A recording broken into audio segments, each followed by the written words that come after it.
بسم اللہ الرحمن الرحیم۔ السلام علیکم ورحمۃ اللہ وبرکاتہ۔ ہر فرض نماز کے بعد یہ دعا ضرور پڑھیں، رزق ہی رزق نصیب ہوگا۔ اگر آپ چاہتے ہیں کہ ہمیں غیب سے رزق ملے اور ہمارے رزق میں برکت ہو تو اس دعا کا خصوصی اہتمام کیجیے اور ہر فرض نماز کے بعد یہ دعا ایک بار ضرور پڑھیں۔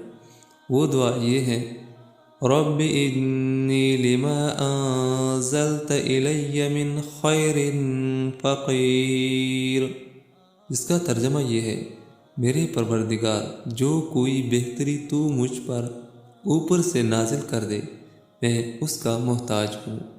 اس دعا کا خصوصی اہتمام کر کے ہر فرض نماز کے بعد یہ دعا ایک بار پڑھیں، انشاءاللہ الرحمن غیب سے رزق ملے گا اور رزق میں برکت ہوگی۔